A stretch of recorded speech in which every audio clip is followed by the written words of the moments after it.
বজাত কোনে কোনে আহিলে 6টা বজাত কোনে কোনে আহিলে বাপৰে 5টা বজাত আহাটো কোনো নাই বাইদেউ অকল 5টাত আহিছে সঁচাই কৈছে বাপৰে 11টা বজাত অহা কোনোবা আছে নাই তাৰ মানে মিটিং আছিলে 2টা বজাত বাইদেউ সকলে 5টা 6টা 7টা 8টা হাউসফুল হয়নে চকী খালি নাছিল আৰু হাউসফুল হৈ গল যদি ৰাতিপুৱা 7টা বজাত আহিছে 8টা বজাত আহিছে কালি ৰাতি টোপনি হৈছিল নে নাই আপোনালোকৰ কালি ৰাতি টোপনি হৈছিল আপোনালোকৰ কালি ৰাতি এটুকে চিন্তা কৰি আছে যে কেনেকে ৰাতি পুৱাব সোনকালে গৈ চকী ল'ব পাৰো হয় নে নহয় আপোনালোকৰ ইমান উৎসাহ ঘৰৰ মানুহজনকো কি জানি ৰাতিপুৱা চাহটা বনাই দিয়া নাই আৰু দুপৰীয়াৰ ভাত কোনে বনাব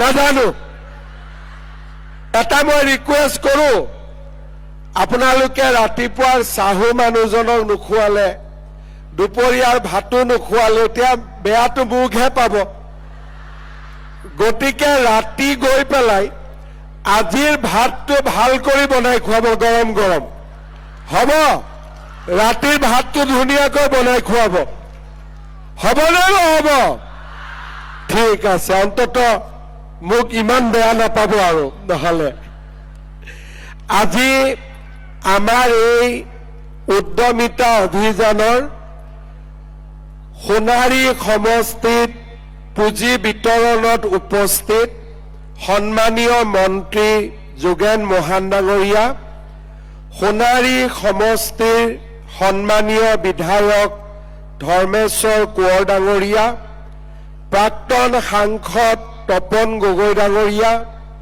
প্ৰাক্তন বিধায়িকা নৱনীতা সন্দিকৈ ডাঙৰীয়ানী অনুপ সিং ৰাজপুৰোহিত ডাঙৰীয়া প্ৰেম তামাং ডাঙৰীয়া নিতুমণি প্ৰধান ডাঙৰীয়া নাৰায়ণ লাহন ডাঙৰীয়া লক্ষ্মীনাথ তাছা ডাঙৰীয়া সংগীতা গগৈ ডাঙৰীয়ানী তাৰাচান্দ আগৰৱালা ডাঙৰীয়া তিলক চন্দ্ৰ নেওগ ডাঙৰীয়া বিপুৰঞ্জন মাৰ্কাৰী ডাঙৰীয়া জিলা আয়ুক্ত নেহা যাদৱকে আদি কৰি মঞ্চত উপবিষ্ট বিশিষ্ট ব্যক্তিসকল আইমাতৃসকল আৰু সন্মানীয় যুৱ বন্ধুসকল সুধীবৃন্দ অলপ আগতে কি খবৰ ভাল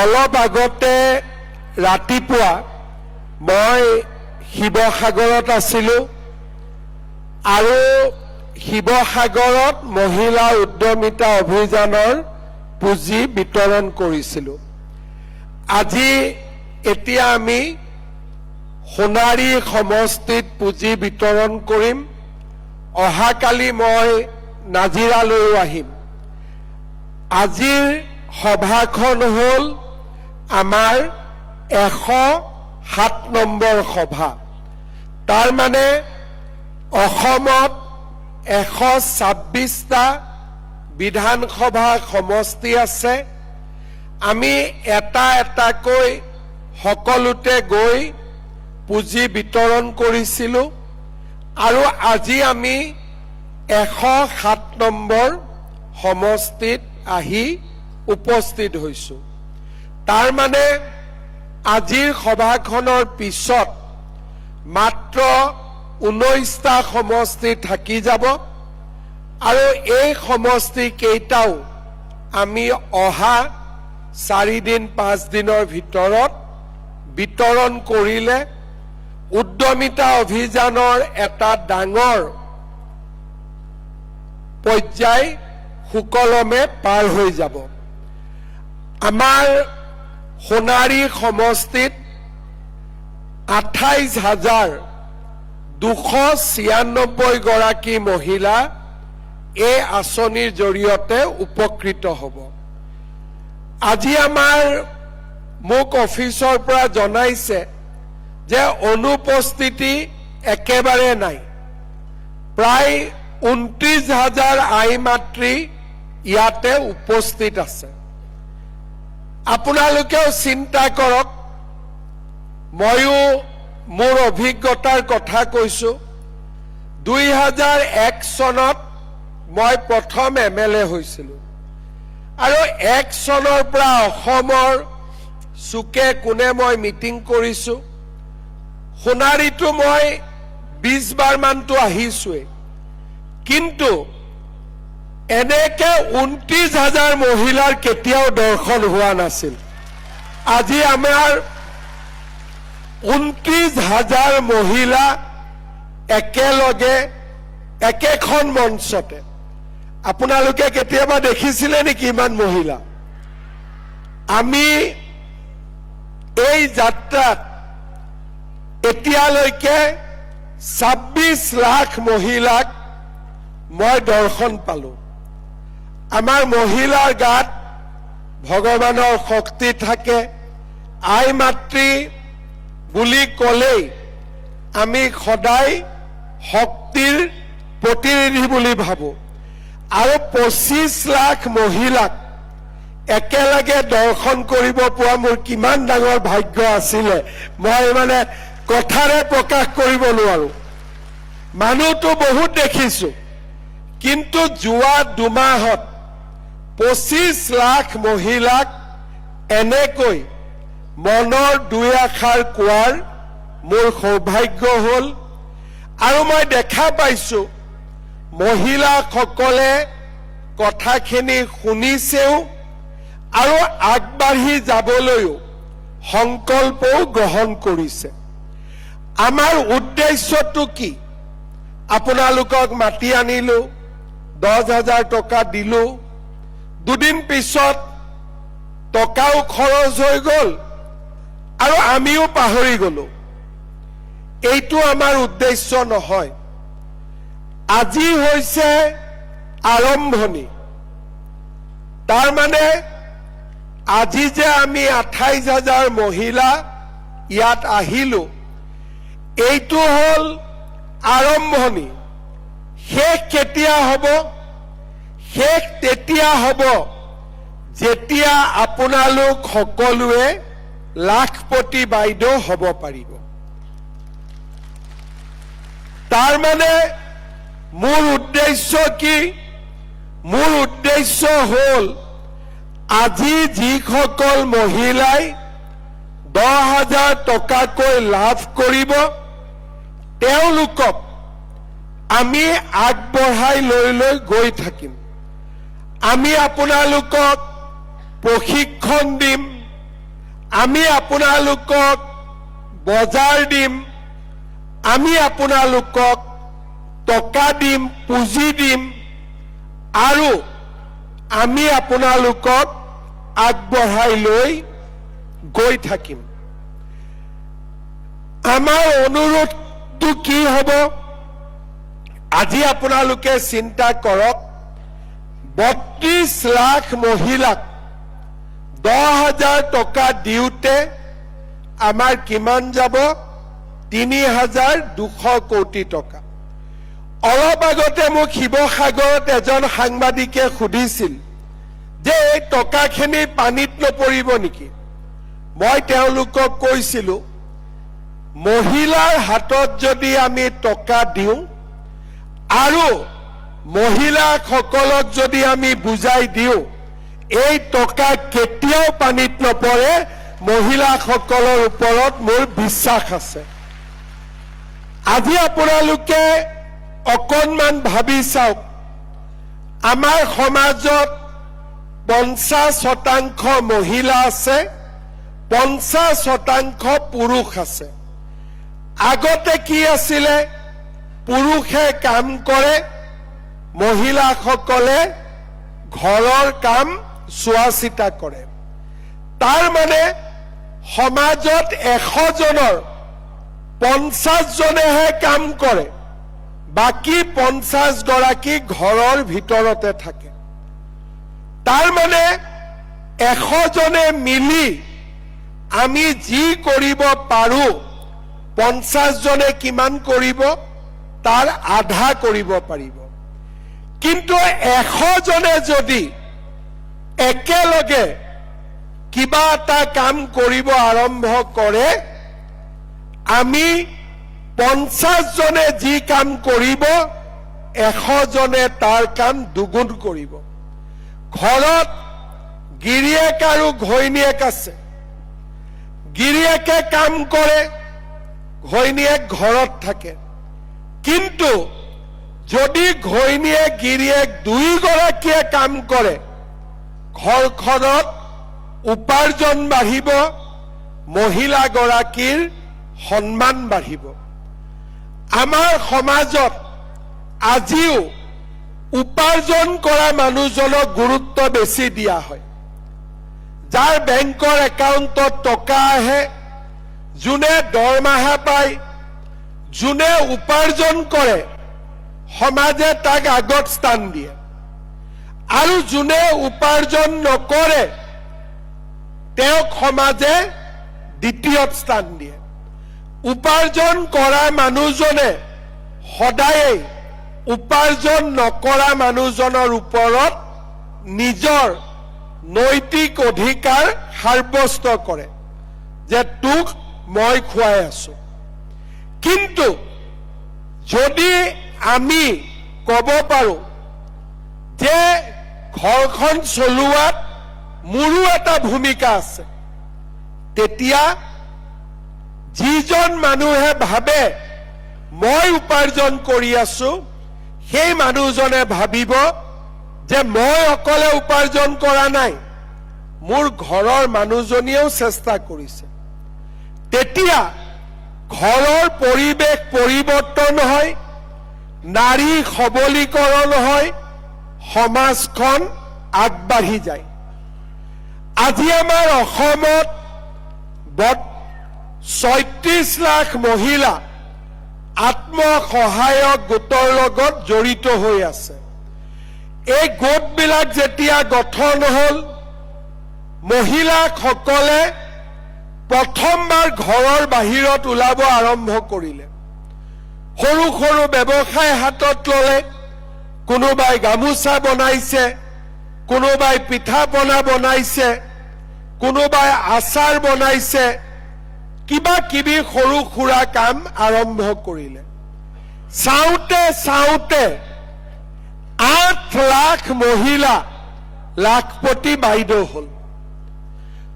36 লাখ মহিলাৰ 8 লাখ মহিলাই এতিয়া বছৰত 1 লাখ টকাতকৈ বেছি উপাৰ্জন কৰে। সাধাৰণ কথা নহয়। আজি অসমত 36 লাখ আত্মসহায়ক গোটৰ সদস্যাৰ ভিতৰত 8 লাখ মহিলাই 1 লাখ টকাতকৈ বেছি উপাৰ্জন কৰে। কিমান ডাঙৰ কথা আপোনালোকে চিন্তা কৰক।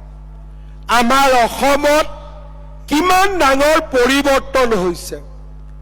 সোণাৰী সমষ্টিত আপোনালোকে জানি ভাল পাব যে এই 28,000 মহিলাৰ 6,000 মহিলা ইতিমধ্যে লাখপতি বাইদেউ হ'ব পাৰিছে। কিমান ডাঙৰ কথা চিন্তা কৰক যে 6,000 মহিলা লাখপতি বাইদেউ হৈছে। কোনোবাই ভাবিব পাৰে যে মুখ্যমন্ত্ৰীয়ে এনেই কৈছে। মই ডিচিক কৈছিলো মোক 20 গৰাকী মহিলাৰ নাম দিয়ক যোন লাখপতি বাইদেউ হ'ব পাৰিছে। 6,000ৰ নামটো মই ল'ব নোৱাৰো। 20 গৰাকীৰ নাম মই ডিচিক সুধিছিলো। ডিচিয়ে মোক ক'লে ভজু গাঁৱৰ এলিনা বেগম, 1 নম্বৰ চৰাইপুং গাঁৱৰ হেমপ্ৰভা গগৈ, কঠীয়াখুন্দা গাঁৱৰ প্ৰতিভা বৰা, পইতাঘাট গাঁৱৰ আলমণি ওৰাং, ৰোহন পথাৰ গাঁৱৰ মন্দিৰা বৰুৱা, বুঢ়াতলি চাহ বাগিচাৰ অমাকা গৌৰ, ভুজু গাঁৱৰ দুলুমণি গগৈ, ৰাইডঙীয়া নকছাৰী গাঁৱৰ অকণি ভুই, নাফুক চাহ বাগিচাৰ নিৰ্মলা ঠাকুৰ, আচিনি বিল নেপালী গাঁৱৰ মনমায়া ৰায়, 1 নম্বৰ চুমদাৰ গাঁৱৰ দিব্য তিৰ্কী কেৰকেটা, মৰাণ হাবি গাঁৱৰ দীপালী শইকীয়া, টাউকাক চাহ বাগিচা সংগীতা জালজু, ৰোহন পথাৰৰ মঞ্জু চৰেন, টিয়ক বালিজান গাঁৱৰ ৰাণুবালা দাস, বুঢ়াচালি গাঁৱৰ বিদিশা বৰুৱা, নাহৰপুখুৰী চাংমাই গাঁৱৰ জুনু চেতিয়া, ৰোহন পথাৰ গাঁৱৰ বিজুমণি বৰুৱা, বুঢ়াচালি চাহ বাগিচাৰ সীমা ভূমিজ, লাহদৈগড় গাঁৱৰ তৰা দেৱী ৰায়। এই মহিলাবিলাক কোন? আমাৰ সোণাৰী সমষ্টি।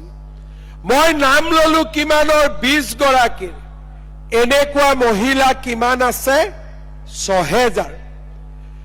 যদি চৰকাৰে আপোনালোকক সহায় কৰে, চৰকাৰে পুঁজি দিয়ে, চৰকাৰে ট্ৰেইনিং দিয়ে, চৰকাৰে বজাৰ দিয়ে, আপোনালোকো লাখপতি বাইদেউ হ'ব পাৰিব।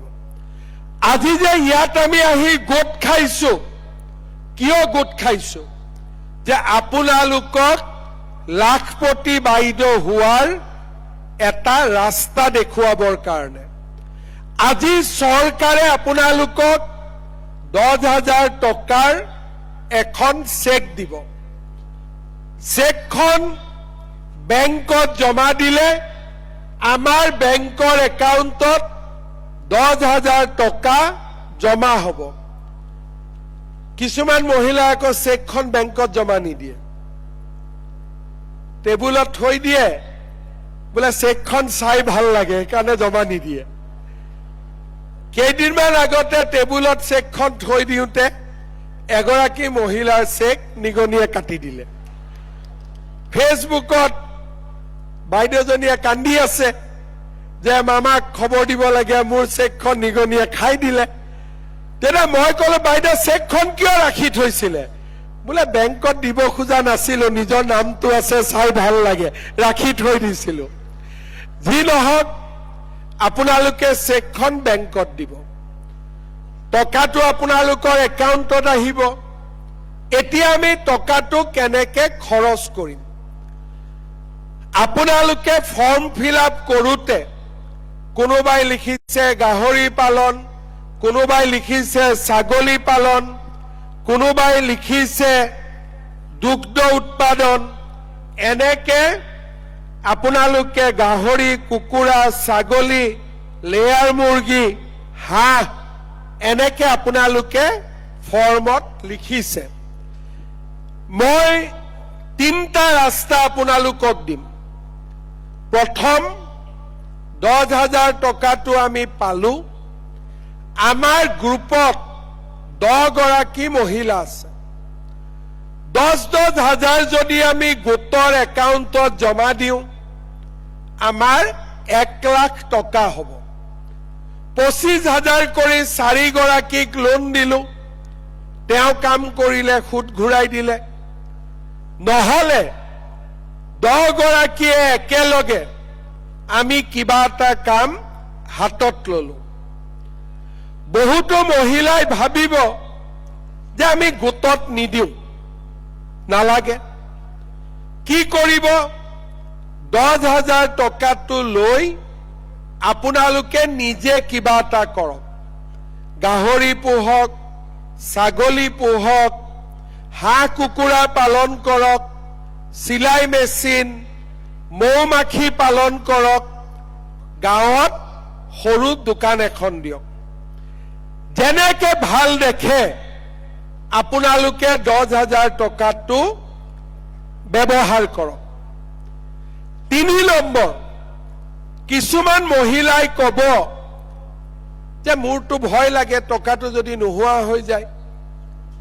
আপোনালোকৰ ঘৰৰ মানুহজনৰ কিবা এটা ব্যৱসায় আছে, ফিচাৰী আছে, খেতি আছে, কোনোবাই ৰিক্সা চলায়, কোনোবাই ই ৰিক্সা চলায়, কোনোবাই সৰু দোকান দিয়ে, কোনোবাই গাড়ী চলায়, যি আছে মানুহজনৰ যি ব্যৱসায় আছে সেই ব্যৱসায়ত আপোনালোকে 10,000 টকাটো দি দিয়ক।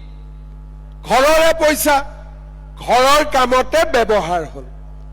তাৰমানে মই কি কলো, গোটত দিয়ক, নিজে কৰক, নহলে স্বামীৰ লগত লগ লাগি কিবা এটা কাম আৰম্ভ কৰক, বা যি কাম আছে তাতে এই টকাটো ব্যৱহাৰ কৰক।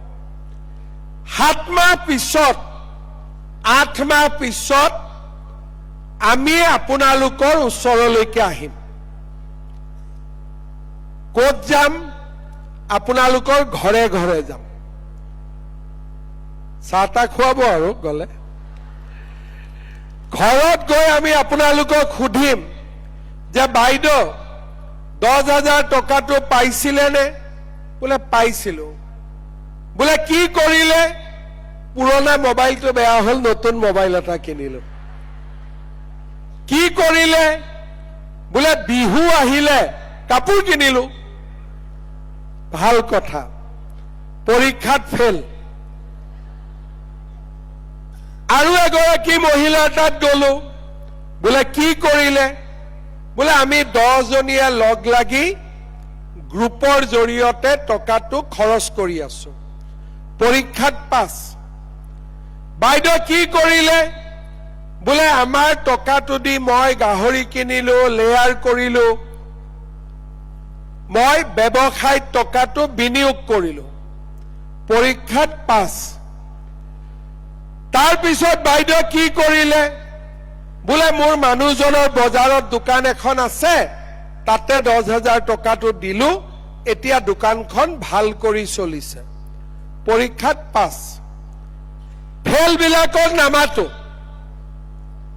পাছ কৰা বিলাকক আকৌ মাতিম ইয়াতে, আৰু এইবাৰ আপোনালোকক আমি 25,000 টকাকৈ দিম।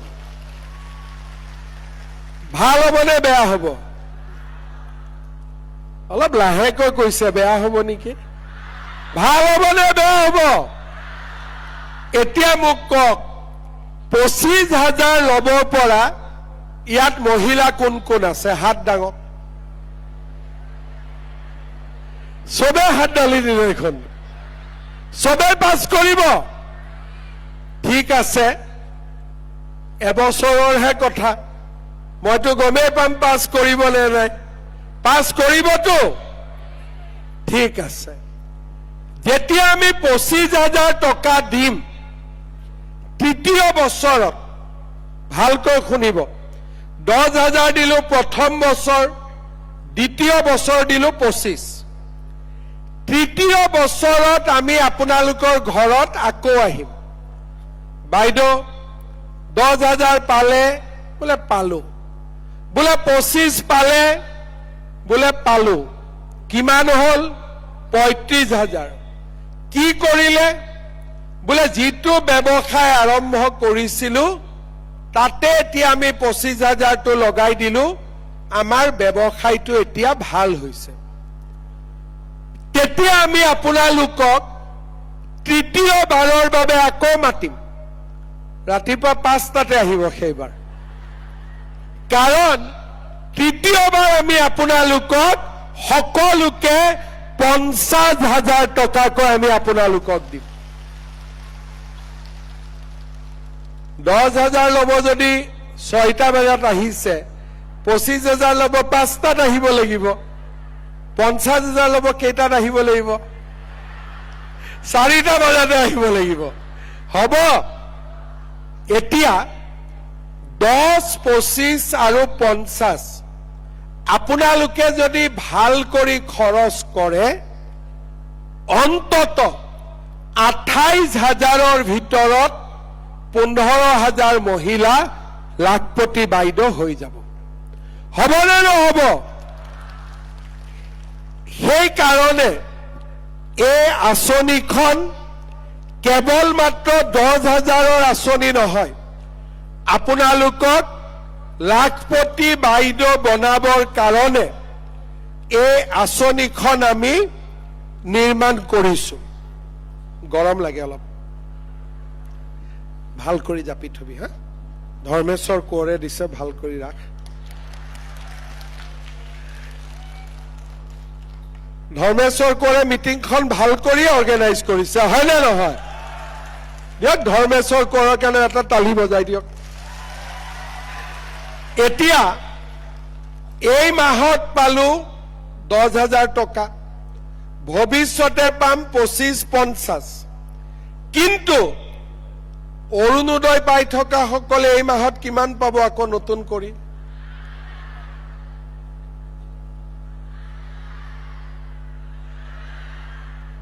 এই 8,000টো আপোনালোকে ক'ত শুনিলে? মই য'তে যাওঁ মোক কয় 8,000, মোৰতো টেনচন লাগি যায় যে 10,000 দি উঠিলে আৰু 8,000 দিব লাগিব। আচ্ছা, কোনে কোনে অৰুণোদয় পাইছে হাত দাঙক। আচ্ছা, এটা পৰিয়ালত আমি এটা অৰুণোদয় দিওঁ, চাকৰি কৰা পৰিয়ালত অৰুণোদয় নাপায়। যাৰ পৰিয়ালত এটাও অৰুণোদয় পোৱা নাই হাত দাঙক, গেলাৰীত হাত দাঙক। ঠিক আছে, আজি মই নতুন কৰি ধৰ্মেশ্বৰ কোঁৱৰৰ হাতত আৰু 2,000 মই অৰুণোদয় দি থৈ যাম, যাতে আপোনালোকে নোপোৱা সকলেও পাব পাৰে। পিছত যদি কেইটামান থাকি যায় তেওঁলোককো মই দিয়াৰ পিছত ব্যৱস্থা কৰি দিম, আপোনালোকে চিন্তা নকৰিব, ঠিক আছে? এতিয়া 8,000 টকাটো কাক কাক লাগিব? আৰে এইটোও চবকে লাগিব। আকৌ বাগানৰ মাকসকলে এটিকলি দুটিপাতো পালে, এইটো নালাগে নেকি? আৰু 8,000টো লাগিব নে নালাগে? এইটো নিদিয়াকৈ নহব। যিসকলে 10,000 পালে তেওঁলোকক 8,000টো নিদিলেও হবনে নাই? কিছুমানৰ মতে হব নেকি, লাহেকৈ কৈছে। নহব, লাগিব। ঠিক আছে, লাগিব যদিতো দিব লাগিব, আৰু কি কৰিব, হয়নে নহয়? এতিয়া মোক আগত কওক, আগত কোনোবা চৰকাৰে কেতিয়াবা একেটা মাহতে 10,000, 8,000 দিছিলে নেকি আপোনালোকক? অলপ ভাল কৰি চিন্তা কৰি কওক, কেতিয়াবা দিছিলে নেকি আপোনালোকক? নাই দিয়া।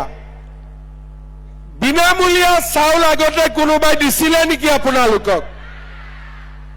100 টকাত দালি, চেনি, নিমখ কোনোবাই দিছিলে নেকি আগতে? 100 টকাত দালি, চেনি, নিমখ কোনে কোনে কিনিছে হাত দাঙকচোন। চবে কিনিছে। বজাৰতকৈ দালিটো ভাল নে বেয়া? চেনিটো ভাল নে বেয়া? নিমখটো ভাল নে বেয়া?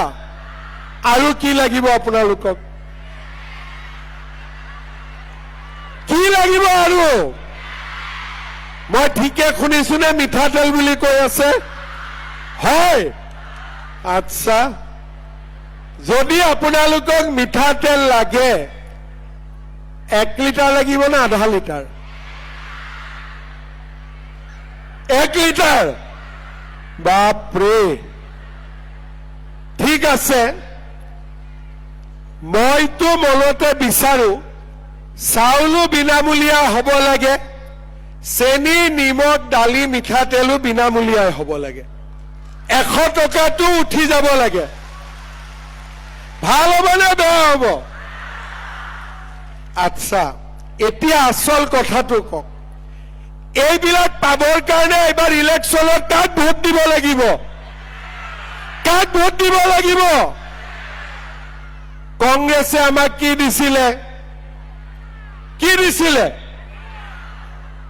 কংগ্ৰেছে আমাক দিছিলে লুঙি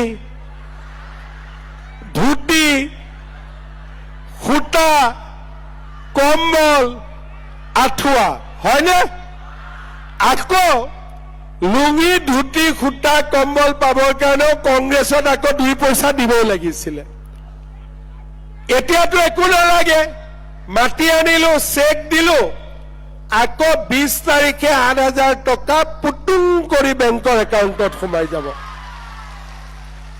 মাজত কোনো মানুহ নাথাকে তাতে টিপিলো ইয়াত সোমাই গল ঝামেলা শেষ হয়নে এতিয়া আপোনালোকে কক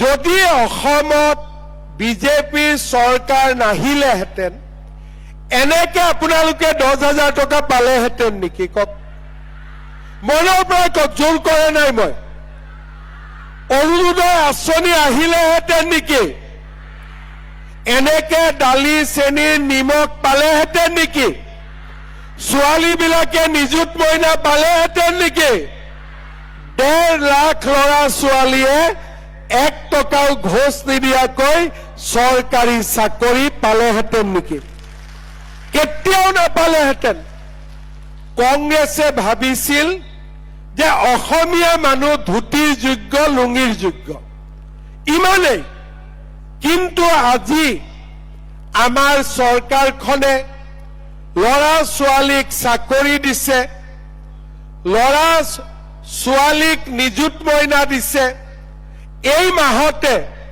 ল'ৰাক পঢ়িবৰ কাৰণেও আমি বাবু আঁচনি দি আছো এই মাহতে 2-4 দিন পিছতে এতিয়া আপোনালোকে চিন্তা কৰক আগতে আমাৰ গাঁৱত বহুত ঘৰ আছে অতিথি এজন আহিছে বোলে বহক চাহ খাওক পাকঘৰত গৈছো চেনি নাই আকৌ বাতিটো লৈ ওচৰৰ মানুহৰ ঘৰত দৌৰ মাৰিছো আমাৰ বাগানত চেনিৰ দাম বেছি কাৰণে মানুহে চেনি দি চাহে নাখায় নিমখে দিয়ে চাহ খায় হয় না নহয় আজি অসমত আমি এটা এটাকৈ মহিলাসকলৰ দুখ আমি দূৰ কৰিব চেষ্টা কৰিছো পাকঘৰত যাতে খোৱা বস্তুখিনি থাকে নামঘৰটো যাতে ধুনীয়া হয় আৰু মহিলাসকলেও যাতে সমাজৰ উন্নয়নত বৰঙণি যোগাব পাৰে আজি আপোনালোকে চাওক আমাৰ সোণাৰী সমষ্টিত 31,323 গৰাকী মহিলাই অৰুণোদয় পাইছে 28,000 মহিলাই লাখপতি বাইদেউ পাব 2,000 অৰুণোদয় মই নতুনকৈ দিম 33,000 হ'ব নিযুত মইনা 2,118 গৰাকী ছাত্ৰীয়ে পাইছে আৰু আমাৰ 1 কেজি দালি চেনি নিমখ চাউল বিনামূলীয়াকৈ 52,000 আজি পৰিয়ালে লাভ কৰিছে দৰিদ্ৰ আৰু মধ্যবিত্ত শ্ৰেণীৰ কাৰণে ইমান সুবিধা আগত কোনো চৰকাৰে দিয়া নাছিল এইবাৰটো ময়ো অসমৰ প্ৰথমবাৰ মুখ্যমন্ত্ৰী হৈছো ভাল কৰি বুজিয়ে পোৱা নাছিলো 2-3 বছৰ তাৰ মাজতে ইমানখিনি কৰিলো সেইকাৰণে মই মানুহক কৈ থাকো যে এইবাৰ যি দেখিছে সেইখিনি নিত্য নাটিকা নাটকখন অহা 5 বছৰতে হ'ব আমি আৰু কৰিম ৰাইজক আমি আৰু আগুৱাই লৈ যাম অকল যে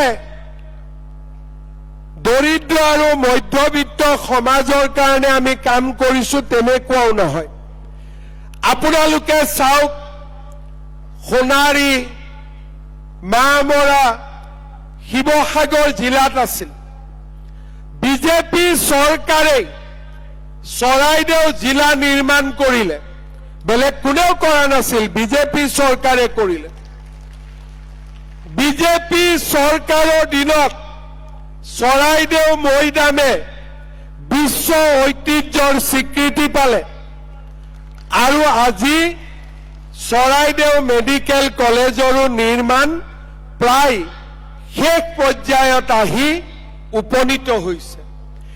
আজিৰ দিনটোত আমি বাগিচাৰ কাৰণে 15টা জগন্নাথ স্কিল চেণ্টাৰ, আমাৰ কানু টি ষ্টেটত মডেল ছেকেণ্ডাৰী স্কুল, জিলা পৰিষদৰ নতুন বিল্ডিং আৰু তপন গগৈ ডাঙৰীয়া বিধায়ক থাকোঁতে আৰম্ভ কৰা নাৰ্ছিং ইনষ্টিটিউট, এই গোটেইবোৰ আজি আমি ইয়াতে উদ্বোধন কৰিলোঁ। আৰু আপোনালোকৰ বাবে অতিকে প্ৰয়োজনীয় আমাৰ ধোদৰালি সাপেখাতি চাৰিআলিৰ পৰা বৰহাট লেফেৰা তিনিআলিলৈ আজি ৰাস্তা নতুনকৈ বনাবৰ কাৰণে 40 কোটি টকা আমি ইয়াতে অনুমোদন দিলোঁ। আমাৰ ৰংচুৱাল চাংমাই গাঁৱৰ আজি দিচাং নদীৰ ওপৰত মথাউৰি আৰু কেইবাখনো নতুন হাইস্কুলক 5 কোটিৰ পৰা 7 কোটি টকালৈ দি তাৰ উন্নয়নৰ ব্যৱস্থা আমাৰ ৰাজ্যত আগতে কেতিয়াও ইমান ডাঙৰ কাম হোৱা নাছিল। যোৱা বিধানসভাত আমাৰ ধৰ্মেশ্বৰ কোঁৱৰ ডাঙৰীয়াও আছিলে। যোৱা বিধানসভাত আমি চুকাফা বিশ্ববিদ্যালয় গঠনৰো প্ৰস্তাৱ আমি পাৰিত কৰিছোঁ। মই তেখেতসকলক কৈছোঁ যে চৰাইদেউ জিলাত মোক মাটি দিয়ক, চৰাইদেউ জিলাতে আমি বিশ্ববিদ্যালয় স্থাপন কৰিম। ডিচিয়ে মাটি বিচৰা আৰম্ভ কৰি আছে।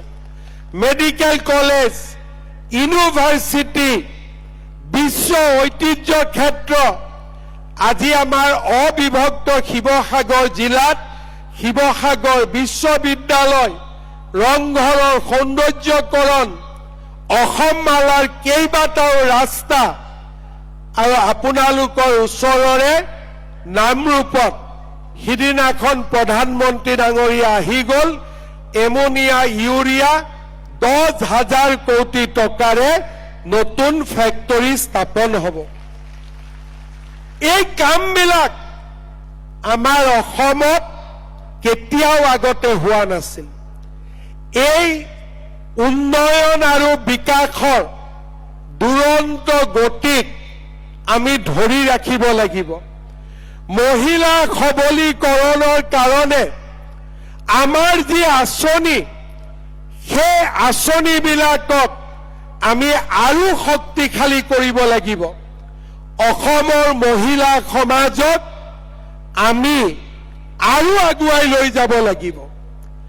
আজি এই আঁচনিবিলাকে আমাক যে অকল আৰ্থিক সহায় কৰিছে তেনেকুৱা নহয়, আমাৰ সন্মানো বঢ়াইছে। মহিলাসকলৰ আজি সমাজত সন্মান বৃদ্ধি হৈছে। অৰুণোদয় আহে 10 তাৰিখে, 8 তাৰিখৰ পৰা গিৰিয়েকে ঘৈণীয়েকক কয়, ঐ মোবাইলটো চাই থাকিবি দে, অৰুণোদয় আহিব। তাৰমানে যি মহিলা এদিন উপাৰ্জনত জড়িত নাছিলে, আজি অৰুণোদয় আঁচনিৰ কাৰণে ঘৰৰ পৰিয়ালটোৰ উপাৰ্জনত অলপ হলেও মহিলাসকলে বৰঙণি আগবঢ়াব পাৰিছে। মই আশা কৰিম আপোনালোকে এই কথাবোৰ বুজি পাব আৰু কংগ্ৰেছৰ লগত তুলনা কৰিব। হাতৰ ছবিত ভোট দিলে ঘৰত ধুতি আৰু লুঙি আহিব, আৰু পদুমৰ চকীত ভোট দিলে ঘৰত লক্ষ্মী সৰস্বতী আহিব। লক্ষ্মী মানে চৰকাৰী চাকৰি, অৰুণোদয়, মহিলা উদ্যমিতা, সৰস্বতী মানে নিযুত মইনা, নিচুত বাবু। কংগ্ৰেছ হল ধুতি লুঙি, আমি হলো লক্ষ্মী সৰস্বতী। এইটোৱে হৈছে পাৰ্থক্য। আৰু মই বিশ্বাস কৰোঁ আপোনালোকৰ আশীৰ্বাদত এনেকৈ সুন্দৰভাৱে আমি সমাজখনক আগুৱাই লৈ যাব পাৰিম। আজি আপোনালোকক ইমান ধুনীয়াকৈ নিমন্ত্ৰণ কৰি আনি মোক দুআষাৰ কথা ক'ব সুবিধা দিয়াৰ বাবে বিধায়ক ডাঙৰীয়াক মই ধন্যবাদ জনাইছো আৰু আমাৰ জিলা প্ৰশাসনকো মই ধন্যবাদ জনাইছো। শ্ৰদ্ধাৰ আই মাতৃসকল, মই ঘড়ী চাই আছো, 3:30 বাজিছে। চেক লৈ ঘৰত যাওঁতে দেৰি হ'ব, গতিকে মই বেছি দীঘলীয়াকৈ নকওঁ। মই আপোনালোকক সোনকালে যাতে চেক কেইখন দিব পাৰোঁ তাৰ বাবে এটা ব্যৱস্থা কৰি দিছোঁ। আমাৰ ইয়াত গাঁও পঞ্চায়ত আছে 19খন আৰু 19খন গাঁও পঞ্চায়ততে আই মাতৃসকল বহি আছে। গোটৰ সভানেত্ৰীসকলে হাত দাঙকচোন। বঢ়িয়া। তাৰমানে গোটৰ সভানেত্ৰীসকলো গোটৰ সদস্যসকলৰ লগত একেলগে বহি আছে। আমাৰ ইয়াতে ভিঅ আছে 193টা। আমি কাউণ্টাৰ বনাইছো 10টা। 15-20 মিনিটৰ ভিতৰতে আমি ভিঅ বাইদেউসকলক চেক কেইখন দি দিম। ভিঅ বাইদেউসকলে চেক কেইখন লৈ আপোনালোকৰ মাজত আহিব আৰু গোটৰ সভানেত্ৰীসকলৰ হাতত 10খন চেক দি দিব আৰু গোটৰ সভানেত্ৰীসকলে ইয়াতেই আপোনালোকক চেক কেইখন দি দিব। ঘৰত চেক নল'ব। গাঁৱত গ'লে আকৌ চেকৰ কাৰণে কোনোবাই 200-300 টকা খুজিব। সেইকাৰণে ইয়াতেই চেক কেইখন লৈ যাব আৰু ঘৰলৈ ঘূৰি যাওঁতে ড্ৰাইভাৰক ক'ব গাড়ী লাহে লাহে চলা। আহোঁতেতো চিট নাপাওঁ বুলি সোনকালে চলা বুলি কৈছিলো, যাওঁতে গাড়ী লাহে লাহে চলাব আৰু ইলেকশ্যনৰ সময়ততো লগ পামেই। 25,000 টকা দিয়া দিনাখন এনেকে আকৌ লগ পাম। হ'ব? 25,000 টকা ল'বলৈ কোন কোন আহিব? সকলো আহিব। ঠিক আছে, মোৰ লগত সকলোৱে একেলগে ক'ব, ভাৰত মাতা কি, ভাৰত মাতা কি, নৰেন্দ্ৰ মোদী, নৰেন্দ্ৰ মোদী। বহুত বহুত ধন্যবাদ। জয় হিন্দ, বন্দে মাতৰম।